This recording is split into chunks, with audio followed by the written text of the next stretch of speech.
I was standing at the stove, stirring the pot of pasta sauce, trying to get dinner ready before everyone exploded again.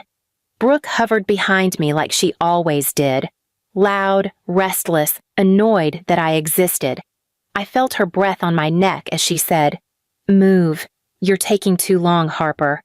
Her tone already had venom, but I tried to keep peace.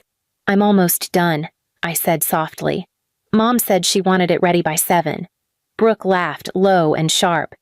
"You think Mom cares about what you cook? Please, you just want to show off. Harper makes the best sauce, right?" She mocked my voice, making it high and stupid. "Please subscribe to our channel and tell us in comments from where are you watching this video." I kept stirring. I'd learned not to react. Any reaction was fuel. Dad stomped through the kitchen behind us, grabbed a beer, and didn't even look at me. "If she messes up dinner," he muttered to Brooke, "we can always order something real." Brooke giggled like she had just been crowned queen. "Exactly. She tries too hard. It's pathetic." I swallowed hard. It always blew my mind how they could insult me while I cooked their dinner with my burnt hands, my tired back, my paycheck buying all the ingredients. But that night, they took it farther than they ever had. I reached for a wooden spoon I'd washed earlier, but Brooke blocked my hand. She put her palm on the counter and leaned in, glaring. "Why'd you wash this? You're so dramatic, like you're running a restaurant." "It was dirty," I said quietly. She smirked. "Everything about you is dirty." I turned back to the stove because arguing was pointless. That's when she did it. Quick, sudden, purposeful. She grabbed the small pot of boiling water I had just taken off the burner, lifted it with both hands, and poured a stream of scalding water down my right arm from elbow to wrist. My scream tore out of me before I could stop it. The pain hit like fire digging under my skin. My knees buckled, and I dropped the spoon on the floor. Brooke just stood there, smiling. Actually smiling, like she had been waiting for this moment. "Oops," she whispered, her voice dripping with joy. "Maybe next time you won't try to take center stage." "Brooke!" I gasped, clutching my arm, skin turning red and bubbling. "What is wrong with you?" She shrugged like she had dropped a napkin. "You shouldn't stand so close to hot things if you're this clumsy." Mom walked into the kitchen right then, saw me on the floor shaking, saw the water dripping from the pot still in Brooke's hands, saw my skin blistering, yet her face didn't twist in fear or concern. She smiled. "You're screaming like a child," she said. "It's a little burn. Get over it." Then, like she wanted Brooke to hear her clearly, "Maybe burns will stop you from trying to outshine your sister." Dad leaned against the doorway, took a sip of beer, and added without blinking, "She thinks cooking dinner earns her a trophy. Now she'll think twice before showing off." My arm throbbed brutally and my breath kept cutting in half. "I need ice," I begged. "Please, just help me." Brooke walked past me and nudged me with her foot. "If you want ice so bad, crawl to it." Mom snorted. "Serves you right. Maybe next time you'll stay in your lane." I looked up at them, these people who raised me, who were supposed to love me, laughing, leaning on counters, watching me writhe on the tile like some animal. Something in my chest cracked, not from pain, but from realization. They weren't my family. They were my captors. I finally forced myself up, pushed through the pain, and reached the freezer. Brooke made a fake gagging sound when I passed her. "Acting like she's in a hospital drama," she muttered. Mom leaned close and whispered in my ear, "You want to be better than Brooke? You'll never be. Not in this house." Dad clapped his hands once like he was calling a dog. "Get back to cooking when you're done crying. We're hungry." My burned skin pulsed, each heartbeat sending a new wave of agony up my arm, but my anger cut through it like a blade. I held the ice to my blistering skin and slowly lifted my head. Brooke smirked again, waiting to see me break, but all she saw was something else, a spark she had never seen before. Because in that moment, I realized something they had never expected. I wasn't going to cry on their floor again. I wasn't going to beg again. I wasn't going to take another insult, another shove, another burn. They lit the fire. but I was going to be the one who burned everything down, and not in a poetic way, in a real, concrete, devastating way they would never recover from. For the next 2 days, the burn on my arm throbbed non-stop. I wrapped it in gauze I bought myself because Mom said, "If you baby it too much, you'll start thinking you're sick. You're fine." Brooke passed me in the hallway every few hours just to say things like, "Let me know if the other arm needs a matching one," or "Maybe next time don't try to be the princess of the kitchen." I ignored her because I had to. But every time she smirked, the plan in my head grew sharper. Dad was the worst. He didn't even try to pretend he wasn't enjoying it. That evening, when I walked into the living room to retrieve my phone charger, he looked at my bandaged arm and said, "Stop staring at it. You're making us lose our appetite."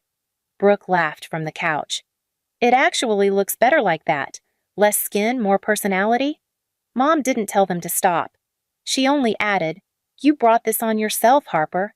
You're always trying to compete." Compete? With Brooke? Brooke who hadn't worked a job longer than 2 months? Brooke who still asked Mom to fill out her bank deposit slip? Brooke who failed her driver's test 3 times? If anyone competed, it was them competing to break me down daily. I sat in my room that night, door locked, arm throbbing, and finally opened my notebook where I kept every cruel thing they ever said to me, every humiliation they made me swallow. I never intended to use it for anything. I wrote it because I had no one to talk to. But as I flipped through the pages, I realized something. This wasn't a journal. This was evidence. The next morning, Brooke barged into my room without knocking because boundaries didn't apply to her. She tossed a handful of dirty clothes at me. "Mom said you're doing laundry today. Put mine separate. My stuff is nicer than yours." Her stuff was literally from thrift stores, but sure. I stood up. "I'm not doing your laundry." Brooke's eyebrows lifted, and she smiled like she just found a new toy. "Excuse me?" "I'm not doing it," I repeated. She took a step toward me. "Say that again. I want to hear you get brave right before I break something." Her voice was low, dangerous, the same tone she used before she dragged me down the stairs once when I was 14. I felt that fear again, rising in my throat, but I swallowed it. "I'm not doing your laundry," I said for the 3rd time. Slower. Brooke stared at me, then lunged, but this time I moved first. I stepped aside, letting her stumble forward. She crashed into my dresser, knocking over my lamp. From downstairs, Mom yelled, "Harper, stop attacking your sister! What is wrong with you?" Brooke pointed at me, fake tears already forming. "She pushed me!" "She did not," I snapped. Mom stormed up the stairs, Dad behind her. "You think you can put hands on my favorite child and get away with it?" Carl barked. My eyes went wide. "She tried to grab me!"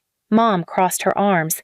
"Why would she do that? What reason would she have? You're always dramatic." Then she turned to Brooke and stroked her hair like Brooke was a toddler. "She's jealous of you, honey. That's all." Brooke leaned her head onto Mom's shoulder, smirking at me behind her back. Mom said, "Apologize to her." I stared at all of them, the burns on my arm, the bruises forming from bumping into the counter, the 3 faces twisted with hatred they thought I deserved. "No," I whispered. Dad stepped forward. "What did you say?" I stood straighter. "I said no." The room froze for half a second. Then, Mom slapped me across the cheek so hard my vision flickered. "Don't you ever raise your voice at us," she snapped. "I didn't raise my voice," I said through my teeth. Brooke clapped her hands like it was entertainment. "Guys, let me handle her. I'll teach her how to behave." That did it. Something snapped in me so cleanly it felt like the cracking sound was inside my bones. I took a step back, then another, gripping the notebook behind me like it was armor. I heard Mom continuing her rant, Dad muttering insults like, background noise, Brooke saying she would fix my attitude, but their voices had become far away. Because at that moment, I made the decision. I wasn't going to escape quietly. I wasn't going to run. I wasn't going to heal, forgive, and move on. No. I was going to bring every law, every consequence, every authority, every shred of evidence onto this house like a tidal wave. They liked burns. They were about to feel heat they couldn't walk away from. That night, while they slept peacefully, knowing they had put me in my place, I sat in my room with my laptop, my notebook, and the shaking determination of someone who has lost everything and therefore has nothing left to fear. I typed emails, filed digital reports, uploaded pictures of my burns, attached the audio files I'd been accidentally recording on my phone for months when I kept forgetting to stop the voice memo after arguments, sent them to agencies I had sworn I would never involve. But they deserved it now. Every humiliation, every bruise, every burn, every laugh. The house was quiet, too quiet, while I built the storm that would crush them. When I pressed submit on the final report, my hands were shaking, not from fear, from anticipation, because this wasn't poetic revenge. This was legal. This was structural. This was unstoppable. They thought Brooke's boiling water hurt me. They had no idea what the real burn would feel like. I barely slept after sending the reports. My arm burned, my cheek stung, but it didn't matter. By sunrise, I was already awake, sitting on the edge of my bed, fully dressed, bag packed, notebook inside.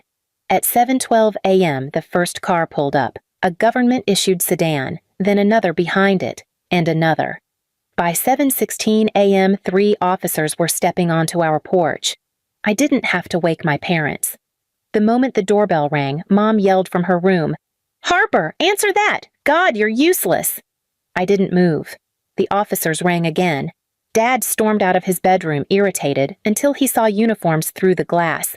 His whole posture shifted. "Who the hell?" He opened the door halfway. "Can I help you?" The lead officer spoke calmly. "We are responding to multiple reports regarding assault, domestic abuse, and endangerment filed last night." Dad blinked like he didn't understand English. Then his eyes darted toward me over the officer's shoulder. Mom pushed past him. "There must be a mistake. This is a good home. We have no problems here." Brooke finally appeared behind them wearing one of Dad's old t-shirts, messy hair, annoyed. "Why is the police here?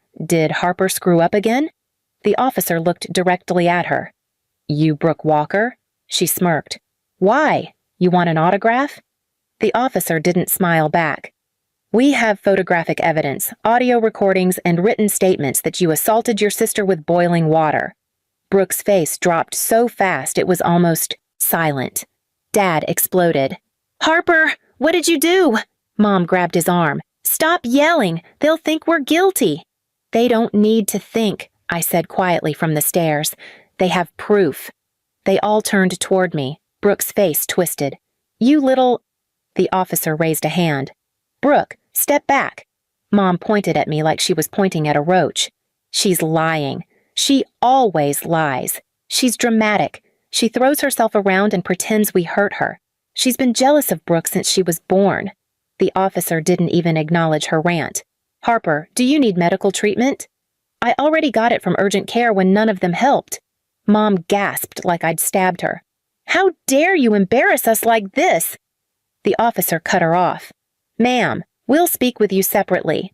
Dad tried to move toward me, but another officer stepped between us.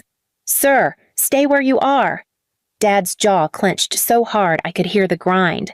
Then came the part they didn't expect. Another officer turned to Mom and Dad. "We have a warrant to search the property for evidence." Mom stumbled backward. "A what?" Dad's face went pale. "This is insane!" Brooke snapped. "You can't search my stuff." The officer answered, "We can, and we will." And they did. They found my burned gauze in the trash. They found the pot Brooke used still sitting on the stove with residue dried on the sides. They replayed the audio recordings, Mom calling me a jealous waste, Dad saying, "You're lucky she didn't burn your face," and Brooke laughing, "Next time, I'll make it even." Every word echoed in the living room while my parents froze like mannequins. I didn't cry. Not one tear. Finally, the lead officer straightened. "We are taking statements. Everyone needs to come with us." Mom finally snapped. She lunged toward me, finger in my face. "You ungrateful little snake. You're ruining this family. You'll regret doing this to us." Before she could finish, the officer grabbed her arm. "Ma'am, step back now." She jerked away, screaming, "This is all because you can't accept that Brooke is better than you!" Dad shouted, "Take her instead! She's the unstable one!" Brooke screamed, "She's always been jealous!" I stood there, calm in the center of their chaos. "You're proving every report right now," I said. They froze. The officers began escorting them out one by one. Brooke first, still yelling that she was innocent. Mom next, crying, begging the officers to look at her pretty daughter. She doesn't deserve this. Dad last, swearing he'd sue everyone involved. When the door finally closed behind them, the house went silent for the first time in my life. Not peaceful, just quiet, empty. A neighbor standing outside watched the whole thing. She whispered to me, "It was a long time coming, sweetheart." I nodded. Too long. 1 month later, I wasn't living in that house anymore. I had moved into a small apartment of my own. The burn on my arm was healing. I had a new job with supportive coworkers who noticed my bandage the first day and actually asked if I was okay. Brooke was charged with misdemeanor assault. She cried in court when she saw the pot from the stove in a sealed evidence bag. Mom and Dad had to take mandatory anger management and family violence courses. Their reputations were destroyed in a way no poetic revenge ever could have done. They tried calling me. Mom left voicemails. "Harper, please, we need to talk. Family shouldn't do this." Dad sent a text. "You think you won? You'll always be nothing." Brooke wrote, "You should have died when you were born." I blocked them all, but the final twist came 2 months later, when a social worker called me. "Harper, your parents listed you as a financial reference for a support program. They claimed you would help them since they're struggling." I laughed. I couldn't help it. "They listed who as what?" The social worker chuckled. "I thought so. Your file says you were the victim." I answered calmly, "Tell them I said the same thing they told me for years. They don't deserve good things." The caseworker laughed again. "I'll mark it as denied." I hung up the phone, leaned back on my chair, and exhaled for the first time in my life without a knot in my chest. This was not poetic justice. This was not symbolic. This was not gentle. This was direct, legal, permanent. They burned my arm. I burned down their power. And unlike them, I didn't have to lift a hand to do it. Please subscribe to our channel and tell us in comments from where are you watching this video.